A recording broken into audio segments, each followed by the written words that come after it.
మీరు మున్నూరు కాపు ఉద్యమం వైపు నుంచి బీసీ ఉద్యమం వైపు ప్రధానంగా బీసీలదే రాజ్యాధికారం అనే స్లోగన్ వైపు పోవటానికి కారణం నేను అడుగుతుంది.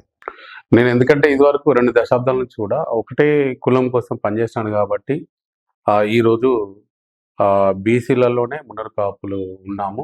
మరి 20% పైచిలుకున్న మున్నరు కాపులు ఈరోజు మరి మీరన్నట్టు మున్నరు కాపులకు రాజ్యాధికారంలో ప్రయాణంలో కూడా సక్సెస్ కావాలి. కానీ సక్సెస్ కాలేకపోయినాం ఏందనేది ఈరోజు నేను చాలా ఆలోచన చేసి ఏదైతే బీసీలలో విడివిడిగా ఉండడము, విభజించి ఈరోజు పరిపాలిస్తున్న ఇదివరకు ముఖ్యమంత్రులైన ఎవరైతే ముఖ్యమంత్రి కావాలనుకునే కులాలు ఈరోజు పెద్ద కులస్తులు వాళ్ళందరూ కూడా ఈరోజు అట్లా ఉన్నది కాబట్టే మేము చాలా వరకు కూడా, ఎందుకంటే ఒక రైతు కుటుంబం నుంచి వచ్చాను కాబట్టి నాకు కష్టము బాధలు అన్నీ తెలుసు కాబట్టి ఎలాగైనా కూడా ఈ బీసీలలో మరి బీసీలు అంటే మేము మున్నరు కాపులైనా అందరైనా కూడా ఒకటే, అందరినీ ఒక యూనిట్గా తీసుకురావడానికి కోసం నేను ప్రయత్నం చేస్తున్నాను. దానిలో ఎవరికి వాళ్ళుగా ఉండి ఎక్కువ మంది కూడా మేము ఓట్ బ్యాంక్గా ఉన్నా కూడా ఐక్యతగా ఓట్ బ్యాంకులో ఒకరికి బీసీల కోసము మేము ఆ ఓటు వేయలేక